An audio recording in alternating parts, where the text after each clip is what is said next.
सबसे पहले मैं हमारे ओबीसी संगठन के प्रमुख कार्यकर्ता विकी बेरमोड़े इनको अनुरोध करता हूं कि ये प्रेस नोट आपके सामने पढ़कर सुनाए, ताकि इस प्रेस नोट के ऊपर हम लोग क्वेश्चन आंसर का सेशन चला सके और आप लोगों को जो भी पूछना है वो इसके आधार पर आप लोग सवाल पूछें। तो विकी बेरमोड़े आपके सामने प्रेस नोट पढ़कर सुनाए।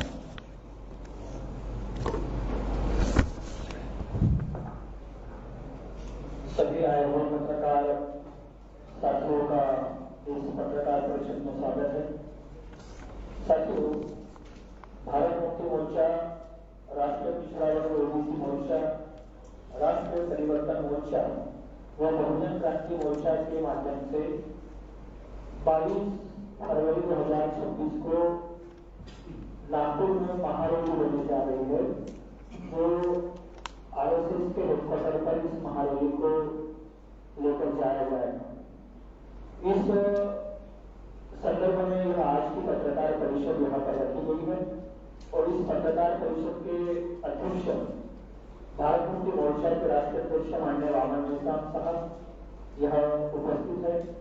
इस पत्रकार परिषद में जो विषय है कि भारत मुक्ति मोर्चा, राष्ट्रीय पिछड़ा वर्ग मोर्चा, राष्ट्रीय परिवर्तन मोर्चा व बहुजन क्रांती मोर्चा यांच्या संयुक्त विद्यमानाने दिनांक 22 फेब्रुवारी 2026 रविवार रोजी नागपूर येथील राष्ट्रीय स्वयंसेवक संघ मुख्यालयावर आयोजित करण्यात आलेल्या विशाल महामोर्चात आपल्या लोकप्रिय दैनिकामध्ये प्रसिद्धी देण्याबाबत या महामोर्चाची जी पार्श्वभूमी आहे ती ही आहे की दिनांक 26 डिसेंबर ते 30 डिसेंबर 2025 दरम्यान 45 राष्ट्रीय अधिवेशन आणि भारत मुक्ती मोर्चाचे 15वे राष्ट्रीय अधिवेशन ओडिशा राज्यातील कटक येथील बाली यात्रा मैदान येथे माननीय वामन निशाम साहेब यांच्या अध्यक्षतेखाली आयोजित करण्यात आलेले होते।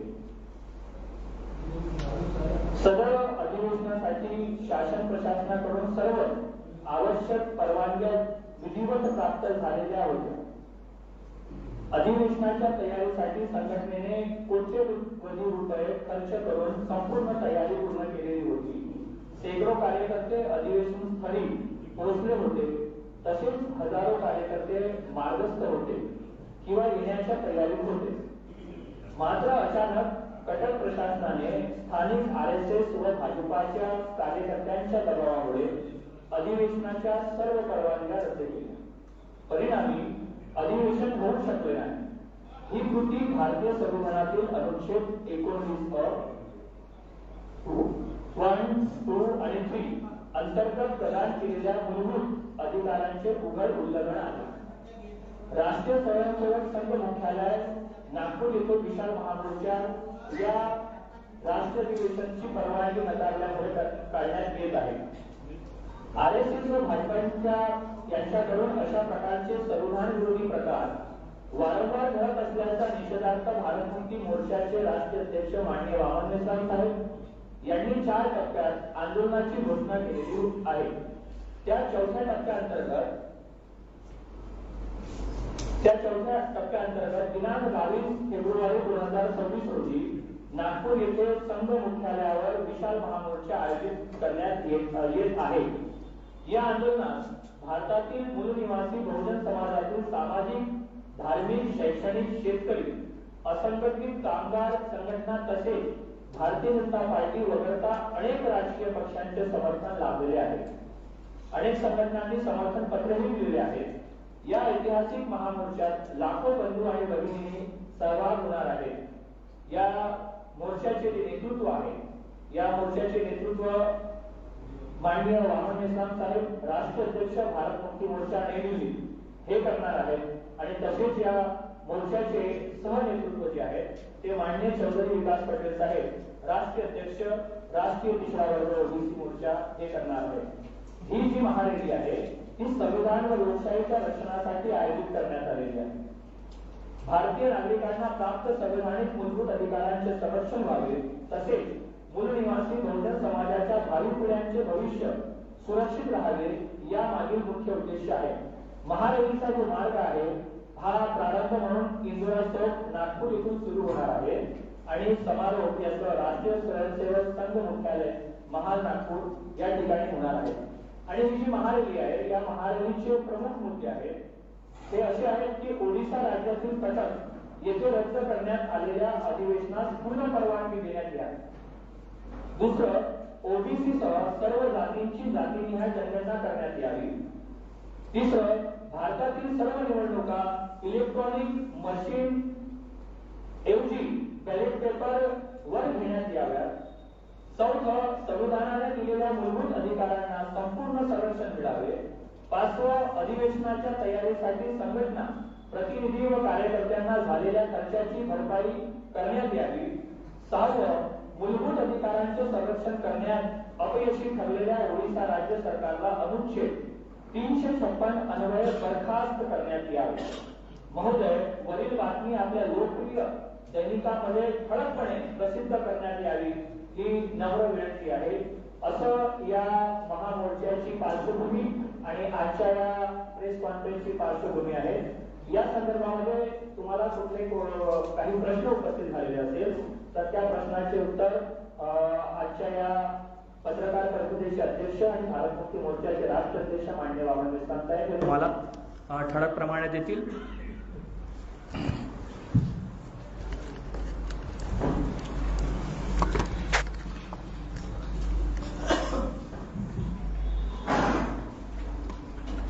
हेलो साथियों, आप लोगों को जो पत्र पढ़कर सुनाया गया है उसमें सारी बातें लगभग आई है. इसके बावजूद भी इस पत्रकार परिषद में आप लोगों को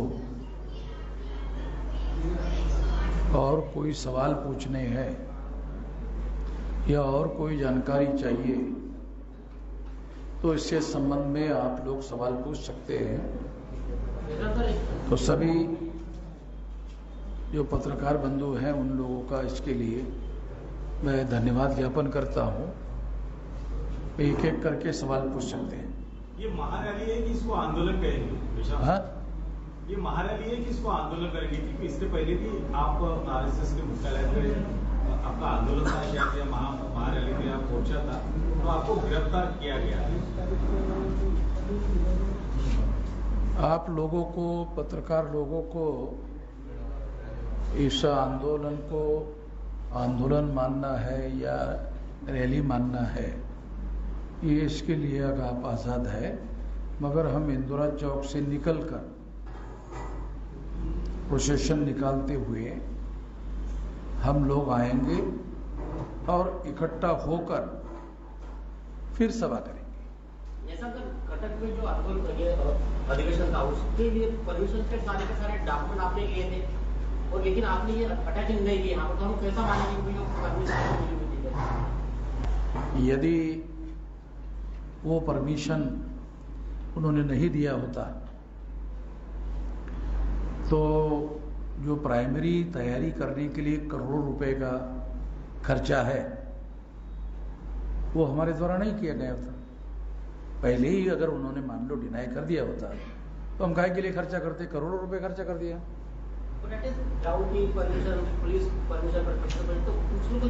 आप कौन से अखबार से हैं? कौन से अखबार से आप? वो सारे कॉपी जो है और सभी लोगों को दे देना. ओके, अब वो कॉपियां दी जाएगी. सर, आपके पीछे में जो आपका बैनर लगा है उसमें से अगर पहली आपकी मांग को छोड़ दी जाए तो दूसरी तीसरी चौथी जो मांग है उससे आरएसएस का क्या मतलब है? मतलब यानी उनका क्या उसमें सहभाग है आपको लगता है? क्योंकि ये सारी चीजों के लिए तो गवर्नमेंट जिम्मेदार है. ये जो बच्चे हैं ना भाजपा वाले, इसके बाप को हमने पकड़ने का सोचा है.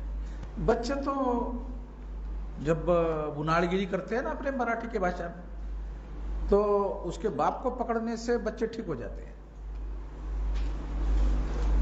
हो सकता है लॉजिक आप लोगों को ठीक लगे ना लगे, ये विश्लेषण का विषय है।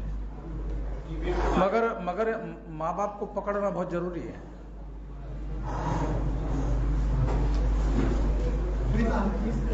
हाँ,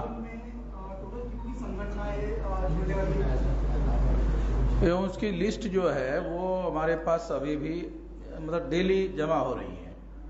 तो जिस दिन आंदोलन होगा उस दिन सवेरे लोगों को ये बांट दी जाएगी उसकी लिस्ट, और पुलिस वालों को भी देना है। क्या इस बार भी आपको आरएसएस मुख्यालय तक जाने दिया जाएगा? ऐसा जाने देना है नहीं जाने देना है ये हमारा आउटलुक नहीं है। अब बात नहीं समझ रहे हैं। हमने आंदोलन घोषित किया, ये हमारा अपने नियंत्रण का मामला है।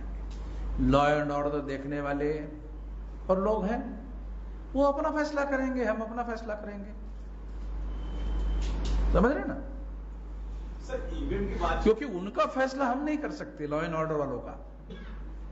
सर ईवीएम की बात चल रही है, पर ये तो ईवीएम तो कांग्रेस कार्यकाल में आया, तो उसको आरएसएस का क्या संबंध है ईवीएम?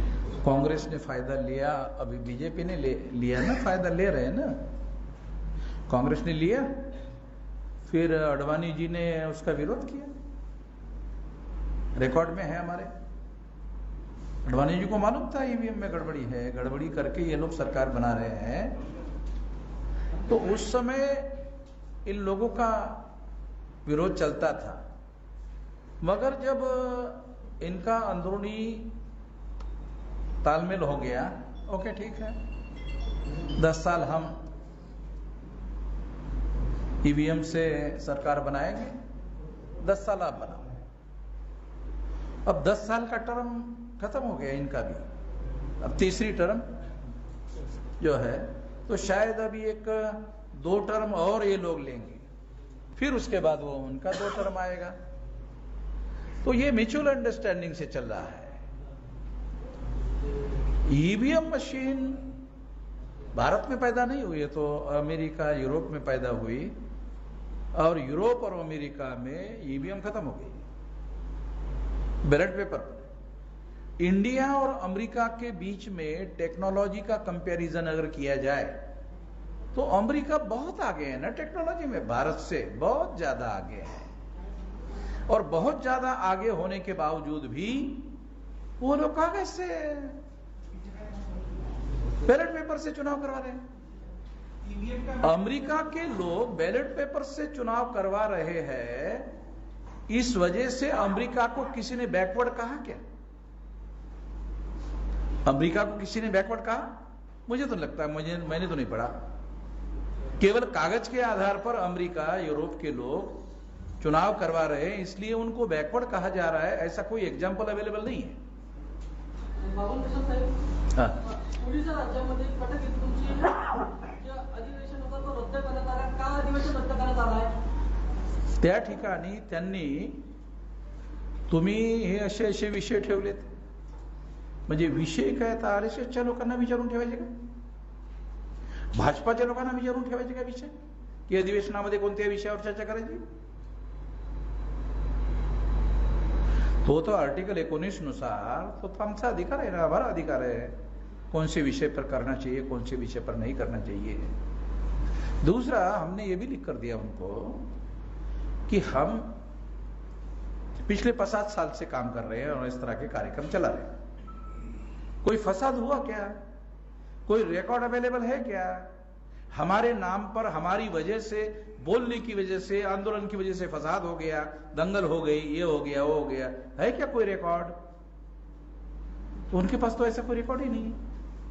यहाँ के पुलिस कमिश्नर को भी हमने पूछा, है कोई रिकॉर्ड आपके पास? तो चुप हो गए। परवानगी आपण मागितली आहे, तर परवानगी मिळाल्यानंतर तिथे भी आपण ओडिशामध्ये भव्य मोर्चा काढणार आहे का? परवानगी मागत आहे, परवानगी दिली नाही तर पुन्हा मोर्चा काढणार आहे का? मोर्चा आम्ही म्हणजे त्यांना विचारून काढणार काय? काय तुम्ही म्हणजे सर ते आम्ही जेलमध्ये जायला तयार आहोत म्हणजे विचारून जेलमध्ये जायला का? अरे तुम्ही आमच्या मूलभूत अधिकाराचं उल्लंघन केलं, या मूलभूत अधिकाराच्या उल्लंघनाच्या विरोधामध्ये आम्ही मोर्चा काढत आहोत, तुम्ही आम्हाला जेलमध्ये घेऊन जायचं का?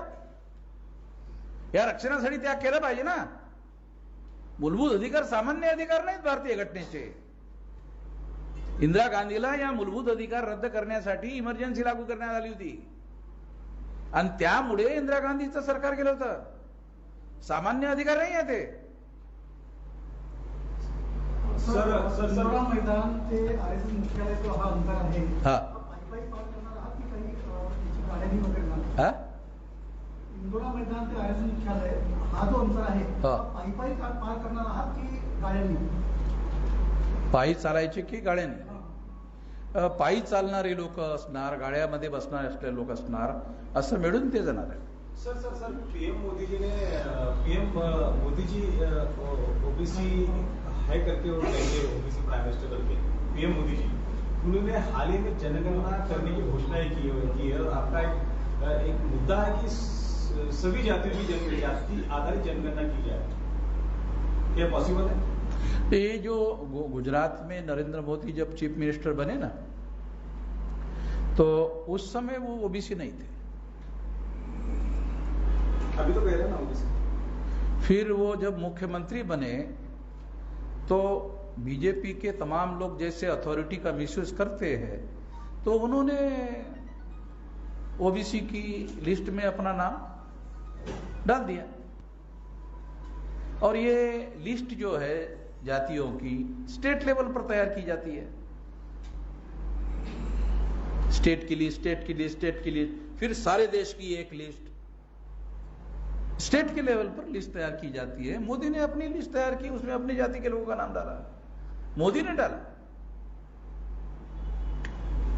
वैसे ये मेरा ऑब्जेक्शन नहीं है, क्योंकि मोदी की जाति तेली जाति है, ऐसा उनका कहना है. वो जो तो तेली तो सारे देश भर में ओबीसी है, डाल दो, हमको कोई ऑब्जेक्शन नहीं है.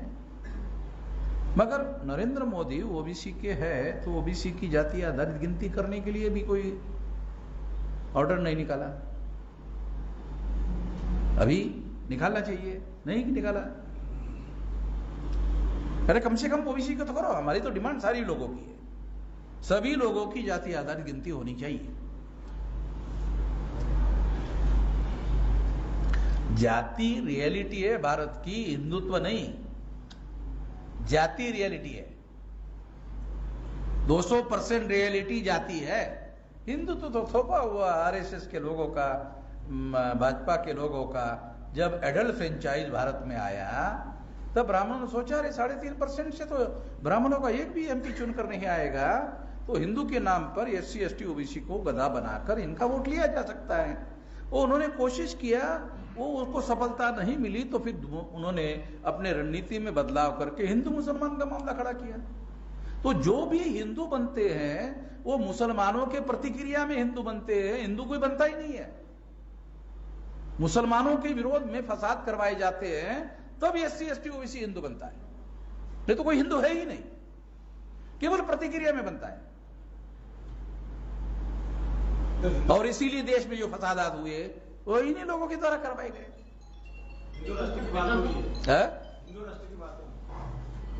अभी तो अडवाणी जी अपने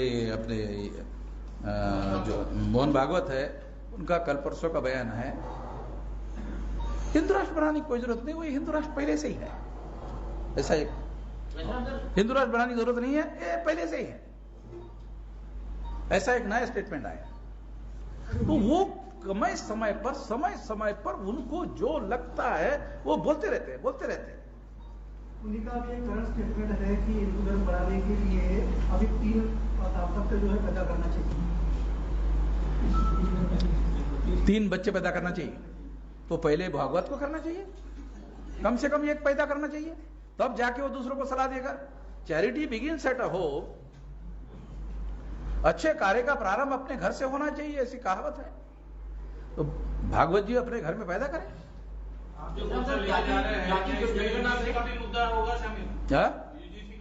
UGC का वो लंबा करके मैं दिल्ली से आया वापस, उधर उनका बंदोबस्त कर दिया, अभी ये होते ही फिर उसका बंदोबस्त करते हैं। जाति जनगणना से जाति मौजूद होगी। क्या जाति जनगणना करने से जाति मौजूद होगी, लेकिन आरएसएस वाले ऐसा कहते हैं, निर्मित कैसी होगी? आरएसएस वाले ऐसे कहते हैं। तो जाति समाज की निर्मित इससे कैसी होगी, ये बताइए। आरएसएस वाले की थियरी कह रहे हो आप। मैं क्या बोल रहा हूँ, पहले तो ये थियरी डिनाई करो तो आपको इमीडिएट रास्ता मिल जाएगा। ये आरएसएस वाली थियरी है ना। हाँ, मैं ये पूछो जातियां मौजूद होगी, फिर इससे जाति समाज की निर्मित कैसी होगी? हाँ, तो ये पूछो ना, मूल बात क्या है। जितनी जातियां है उन जातियों की विशेषता क्या है? उन जातियों की विशेषता यह है, SC, ST, OBC, Kurmi, Maratha की अगर आप देखोगे तो एक जाति आदिवासी की है, एक जाति शेड्यूल कास्ट की है, एक जाति OBC की है। ये लगभग 6000 जाति के टुकड़े हैं। और व्यवस्था में संविधान आने के पहले तक किसी जाति को किसी प्रकार का कोई अधिकार नहीं था। जाति तो अधिकार वंचित करने का हथियार था। जाति को रिकॉग्नाइजेशन दिया भारतीय संविधान ने कि ये victims of the social system है। जाति के आधार पर SC, ST, OBC के 6000 जाति के लोगों को विक्टिम्स बनाया गया है। जो जाति के आधार पर विक्टिम है वो जाति के आधार पर ही उनको अधिकार देना चाहिए। तो इससे क्या होगा, वो अधिकार वंचित लोग जिसकी वजह से वो दबाए गए हैं, अगर उनको दिया गया तो फिर उनका IAS होगा, IPS होगा, IRS होगा। तो जो IPS होगा जिले का, उसको आप दबा लोगे? नहीं दबाया जा सकता ना। सारे देश भर में जो IAS होगा SC, ST, OBC का, तो वो तो अधिकार संपन्न होगा और संविधान के अनुसार उनको वो अधिकार लागू करने का अधिकार होगा। कोई ब्राह्मण उनकी विरोध में खड़ा नहीं हो सकता। जो अधिकार वो खड़ा होगा ब्राह्मण, वो एट्रोसिटी में उधर तुरंत वो लोग तुरंत अरेस्ट कर लेंगे उसको। तो कास्ट जो है ना, इसको अधिकार संपन्न बनाने वाले अंबेडकर है। अंबेडकर को ये सवाल किसी ने नहीं पूछा। मैं क्या कह रहा हूं, अंबेडकर को कि आप जाति विनाश का कार्यक्रम चला रहे हैं और जाति के आधार पर रिजर्वेशन दे रहे हैं, तो इससे जातियां मजबूत हो जाएगी, तो जाति विनाश कैसे होगा? ये सवाल अंबेडकर को, बाबा साहब अंबेडकर को अपने जीवन काल में किसी ने भी सवाल नहीं पूछा। क्यों नहीं पूछा? क्योंकि उन लोग, मैं आपको कहां ऑब्जेक्शन कर रहा हूं, आपको समझ में नहीं आ रहा है। आप ईमानदारी से कह रहे, अच्छी बात है, मगर मुझे भी तो कुछ ना कुछ जवाब तो देना पड़ेगा ना भाई। मैं चुपचाप रह जाऊंगा क्या? आपने कह दिया और मैं चुपचाप आपका देखता रहूं चेहरा? मुझे भी तो जवाब देना पड़ेगा ना। मैं एक विचारधारा से बंधा हुआ हूं, उस विचारधारा के फ्रेमवर्क में मुझे जवाब देना पड़ेगा। आपको वो बात सही लगे गलत लगे, ये बात आपकी आजादी से रिलेटेड है। मैंने कभी कहा कि आपको ये आजादी नहीं है। आपको स्वीकार करना आपकी आजादी है, अस्वीकार करना आपकी आजादी है, इसके विरोध में अखबार में लिखना आपकी आजादी है। और सर, महाबोधि महाविहार जो है वो एक्ट के वजह से वो शायद वो मुक्त नहीं हो पाया, ऐसा कहा जा रहा है। वास्तविकता क्या है? अभी तो ये हमारे एजेंडे पर विषय नहीं है।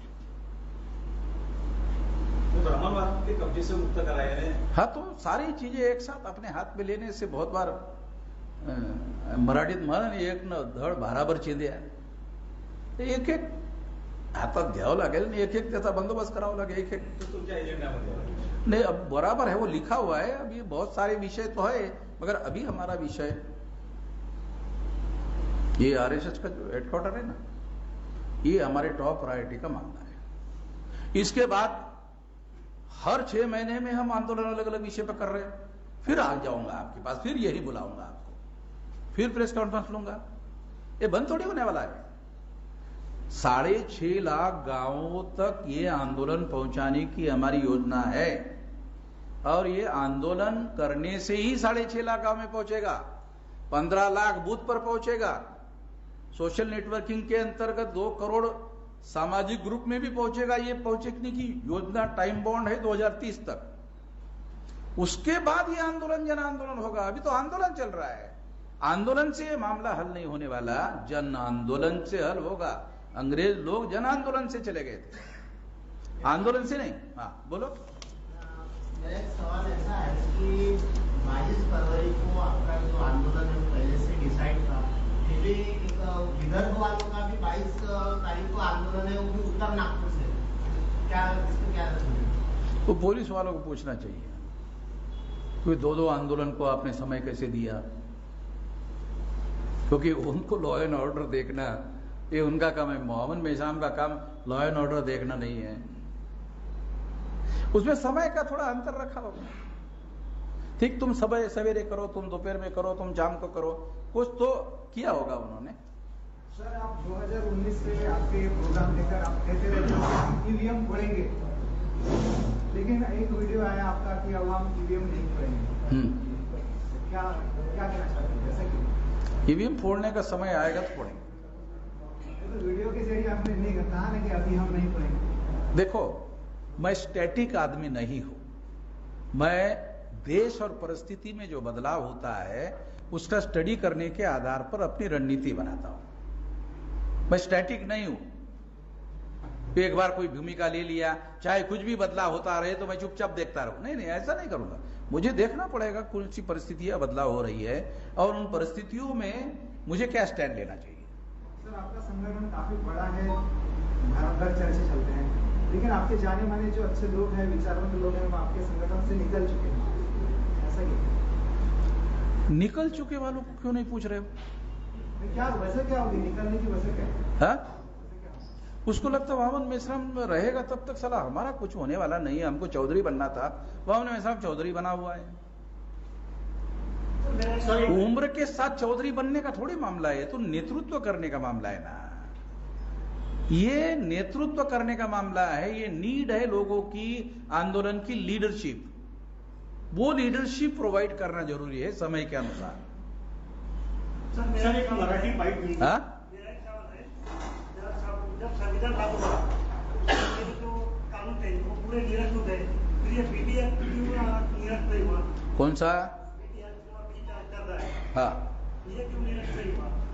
अब निरस्त करने वाले जो लोग हैं उन लोगों को ये कानूनी नोटिस दे के पूछना चाहिए, और अगर वो मना करते हैं, सरकार की बात है नहीं, ये मना करते हैं। संविधान लागू होने के पहले जो कायदे तो चलते, जब संविधान लागू हुआ, जो संविधान लागू होने के बाद जो जुने कायदे थे वो पूरे निरस्त हो गए, तो यही एक्ट क्यों निरस्त नहीं हुआ? मैं समझ रहा हूँ ये निरस्त क्यों नहीं हुआ, तो ये सवाल सरकार को पूछा जाना चाहिए कि निरस्त क्यों नहीं किया, और अगर निरस्त नहीं किया तो आपको नोटिस देना चाहिए। कानून क्या कहता है, नोटिस देना चाहिए, और नोटिस देने के बाद कानूनी मामला हो जाएगा, जवाब देना पड़ेगा उनको लिखित रूप से। और अगर नहीं करते हैं तो वो मामला आपको हाई कोर्ट में या सुप्रीम कोर्ट में ले जाकर उसे रोकना पड़ेगा। मैं कहाँ एडवोकेट हूँ? नहीं, एडवोकेट नहीं हूँ, एडवोकेट रखता हूँ मैं, केस लड़ने के लिए एडवोकेट रखता हूँ। सर एक छोटी सी बाइट दे दो। हाँ, एक बाइट दे दो मराठी। नहीं, ऐसा नहीं होगा। किसके बारे में? देखो, अभी टॉप प्रायोरिटी में जो मुद्दे हैं उसको टेकअप कर रहा हूं, और कोई भी मुद्दा हम नहीं छोड़ेंगे। जैसा जैसा अभी बुद्धिस्ट इंटरनेशनल नेटवर्क के राष्ट्रीय अध्यक्ष है, तो ये मामला आएगा हमारे सामने, तो इसको मामले को हम टेकअप करेंगे उचित समय पर। सर, मोदी जी संघ की बात नहीं मानते, तो क्या आपको लगता है कि आप महारैली कर रहे हो तो आपकी बात संघ मान रहे? नहीं, मोदी जी संघ की बात नहीं मानते हैं, ये नौटंकी मीडिया वाले करते रहते हैं, और मोदी के लिए अनुकूल वातावरण बनाते रहते हैं कि मोदी जो है संघ की भी नहीं मानता है, संघ में रहकर भी संघ की नहीं मानता है। इससे ओबीसी में जो प्रतिकूल लोग हैं वो और अनुकूल हो जाते हैं। नहीं समझ रहे? थोड़ा सा प्रेशर डालो दिमाग पर। ये मीडिया वालों का सारा खेल है, और ये प्रो मीडिया है, संघ का जो प्रो मीडिया है वो कह रहा है। सर हाँ, मराठी मध्ये एक बाईट मराठी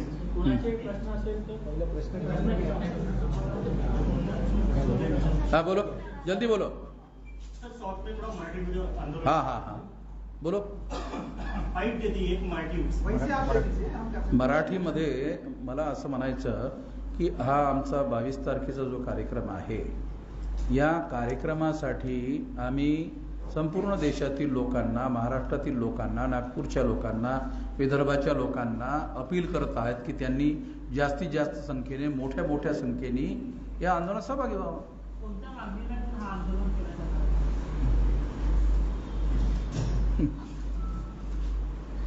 ही गोष्ट सुद्धा तुम्हाला सांगावं लागेल का? हा सर बाईटमध्ये बाईट सांगा पडेल सर आम्हाला.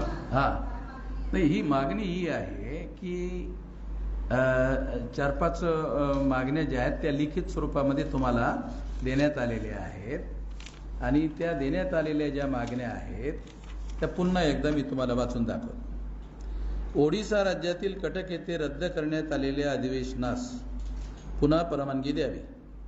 ओबीसीसह सर्व जातींची जातीय निहाय जनगणना करण्यात यावी.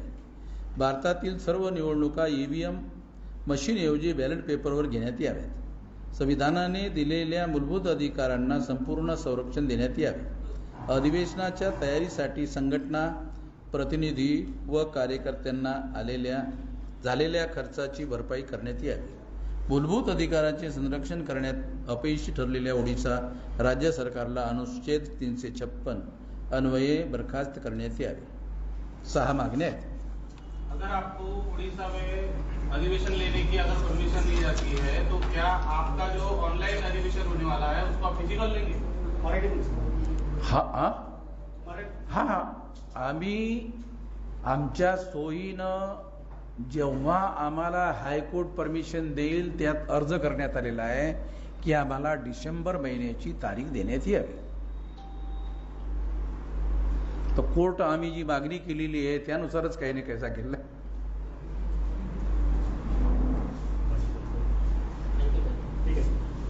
आणखी काही